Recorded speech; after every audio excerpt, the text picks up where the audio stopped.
It's been a couple of weeks since I started playing Dawntrail, the 5th expansion for Final Fantasy XIV, and for the most part, I really like it. The dungeon and trials are challenging and rewarding, the story has some cool developments, the music, oh buddy, the music. That section last dungeon where the song does that cool part that goes, I love that. When I muse on the experience from beginning to end, I find myself coming back to the game's last zone, the fabled City of Gold. It was such a strong takeaway, I would argue it's the best story beat in the expansion. And I want to make this video to explain where I'm coming from in saying that, how the game conveys its themes through its presentation, how similar our goal is to another antagonist, and the personal reminder I got from it, all contributing to how it's easy to have falling tears in the City of Gold.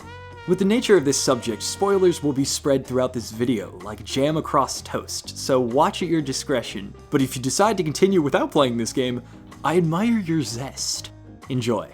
Let's go over a wee bit of context of what we're doing here. A new threat leads our party to go through this giant purple dome that is formed in Yggdrasil, meeting a woman named Sphene, the head honcho who tells us what's up, along with access to the new city hub, Solution 9. The main things to take away from this build-up that will be important for this video are as follows. Number 1. Since the dome formed, time itself is convoluted. For those within it, 30 years have passed rather than the few days it's appeared. Number 2. Most of the inhabitants have these things called regulators on their heads that can revive after death using souls. Ideally other humans, beasts are a bit funky. It's like a technological necromancy. They also take people's memories and store them in the cloud when someone dies, updating the others to spare the pain of knowing loss. Number 3. Those whose consciousness is uploaded to the cloud are called the Endless. They can also use robots to interact with the real world. And finally, number 4. Queen Sphene, an Endless herself, loves her people and will do anything to keep them and their way of life safe. Wait, hold on a second, buckaroo. That math doesn't check out. Sphene will not be swayed from her course. The Endless cannot exist without the souls of others. So using a mysterious artifact, she travels to the cloud, attempting to open more reflections to harvest souls for those under her protection.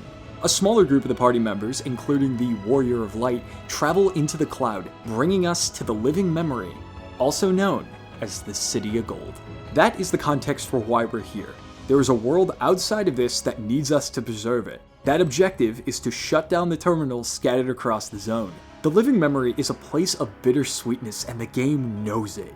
The expansion truly delivers on the City of Gold. It shines all through the place. People are enjoying their lives with attractions all around, zip lines, Ferris wheels, arenas. It's a place that's like an eternal carnival. It twisted my assumptions of being the road to El Dorado. Yes, it keeps its color, and yes, we found this secret location from the outside world, but the music gives a different feel. It doesn't convey the joy of, by the 12, we found it, crack open the bubbly and crisp high fives all around.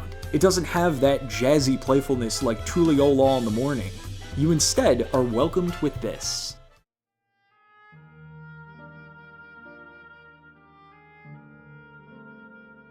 When I hear this, it makes me think about going to amusement parks with my family. How those days were full of fun and exhilaration, like they would never end. Until we wrung out every drop of time we could, the sun would begin to set in the sky, creating that golden glow that was the swan song by the ball of light, giving its regards with the promise of another sunrise tomorrow before the moon took its routine post. But often, these were one-day affairs for us. We wouldn't be there tomorrow. It would be back to school or work. What was left over, the proof that those times did exist, were the memories of it. Of course, they're covered in mental cobwebs. I can't remember how many times I rode the Superman ride at Six Flags, or what souvenir caught my eye at Toon Lagoon. But when I hear this combo of piano keys mixed with a woodwind instrument and strings, they remind me, those moments existed. Thank goodness. How could I have forgotten them? Even in combat, the music doesn't change to the expected Dawntrail battle music. It lingers over the fight. Taking in your surroundings, you'll see Endless enjoying each other's company. A paradise tailored for their happiness. Civilians are the ages when their joy for life is overflowing. A sweet detail when looking at those fully grown and rather sad for children. Life never got better than their assumed peak. The living memory offers a sense of closure for our party members. Lamont gets to see her nursemaid again, becoming an Endless after 30 years in the dome exhausted her life. Kryl gets to finally meet her parents. Arenvel gets quality time with his mother. These are moments that characters are glad to have. And yet, they too are experiences that end. The living memory is split into 4 sections our characters travel through before the big terminal.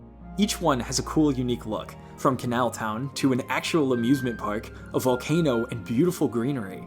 And in each one, where you shut down the terminal, a pop-up will ask, "Are you sure?" When you do, you watch the sequence as the gold is stripped from surfaces, and witness the Endless chatting with one another and enjoying life before them until they disappear. When you resume control, the music is gone.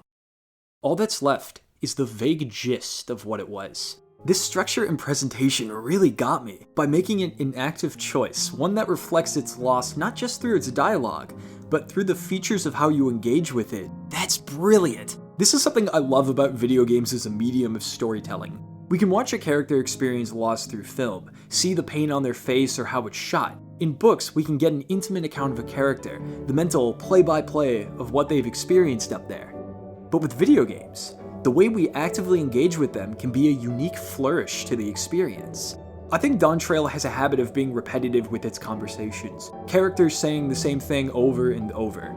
But by conveying that through other aspects, what we listen to and what we see traveling through this virtual space, that's incredible.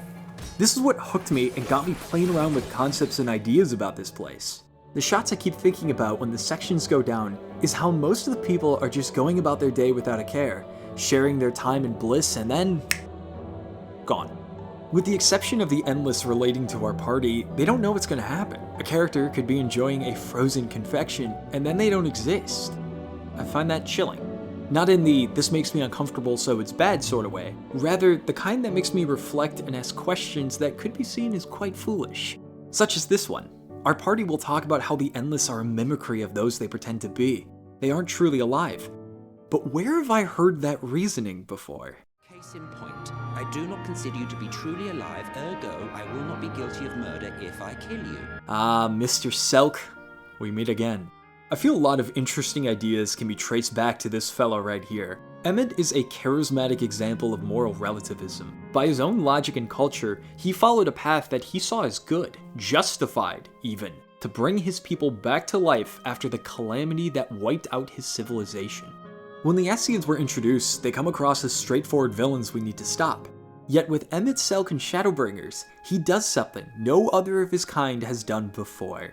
He explains himself, his purpose, and where he's coming from. And speaking personally, I found that way more effective than any plan before. Because Emmett paints the clear picture that perspective is what ultimately decides who are the heroes and villains. Near the end of Shadowbringers, Alphino gives Emmett this speech that boils down to, if we were in your circumstances, we'd probably do the same thing, but we aren't, so we have to stop you. This is a line I thought about here, because I felt more like Emmett than the Warrior of Light in the living memory. Much like he did in Norvrant, I travel across this pantomime of my reality, viewing these lesser beings as I perform the task necessary to destroy this place to save my people. Now, a fair point can be made that since we have more counting on us than Endless, it's justifiable, and these are just memories that look like people without souls. But that got me thinking, what makes someone a person to begin with? The Endless follow a template of the ones they're based off of, yet they're known to veer off script. You meet an Endless that decides to propose to his love, an act he never did in real life. Wouldn't doing like that, making a conscious choice that's never been done before, reveal the emergence of an individual rather than a rudimentary copy? They may not have souls, but they do have consciousness. They adjust to new information, like Kryl's parents when meeting their daughter after 20 years apart, or Kafkifa interacting outside of the memory with a robot. New acts emerge from these soulless beings. The characters don't explore this subject, but I see this as another example of Emmett's argument, that since these lesser beings aren't truly alive by our standards, the acts we commit to erase them are justifiable. They don't have the same weight in reality. If anything, this gets me to consider that the circumstances of our lives are what steer us to the roads we walk, and makes me think that there are no villains, rather victims of the situations that got them there, and the knowledge that if we experienced those exact moments, we may have walked those same paths, assuming it was the only road to take. But an interesting idea emerges, one that could even be considered absurd. With the knowledge the living memory will end and knowing we're the ones to close the curtain, I found myself lingering, squeezing as much out of the present as I could. In fact, that was the same thing I did with Dawntrail. I got to play through it with friends, and there were moments where we slowed down and lingered. We leapt and plummeted from the jumping puzzles in Tuliyollal, we traveled across zones looking for aether currents, taking plenty of photos like a virtual vacation album. I even accepted gold side quests, an act I rarely did in this game for a lack of rewards, only to realize the reward is the experience itself, the transaction to linger in Eorzea. This could certainly be true for any age, but with a generational bias here, I noticed in my 20s this weird in-between state where you feel this desire to be at a different point after you've achieved a certain milestone or after solving a particular shortcoming, mixed with a hankering for the past where things seemed easier. But then there's this part that makes a lot of sense, but I have a hard time embodying and need a constant reminder of, that what's important is the present. It's right here and right now that's the focus. Not what you could be or what you should be, but where you are at this moment. Ironically, it's the knowledge that the moment is fleeting that makes me appreciate the experience more. During a family vacation, I ducked into a bookstore and did the intellectual practice of buying a book with a cool cover.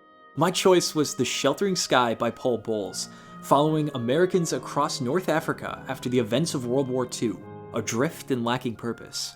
I won't be going into the plot, but there's this monologue one of the characters says when meditating on death that I would think back to in the living memory. Death is always on the way, but the fact you don't know when it arrives seems to take away from the finiteness of life. It's that terrible precision that we hate so much. But because we don't know, we get to think of life as an inexhaustible well. Yet everything happens only a certain number of times, and a very small number, really. How many more times will you remember a certain afternoon of your childhood? Some afternoon that's so deeply a part of your being that you can't even conceive of your life without it. Perhaps 4 or 5 times more. Perhaps not even that. How many more times will you watch the full moon rise? Perhaps 20. And yet it all seems limitless. It's the understanding that there will be a last time where the things you think make you drift away. Not in a dramatic fashion, just quietly fade until you can't remember them anymore. And in recognizing that inevitability, while we still have time with them, that feels like the greatest blessing. There's the saying, make the most out of your life, that I often feel some insecurity about, because when I hear it, I foolishly assumed that to make the most of it, you had to qualify it by what people would consider getting the most.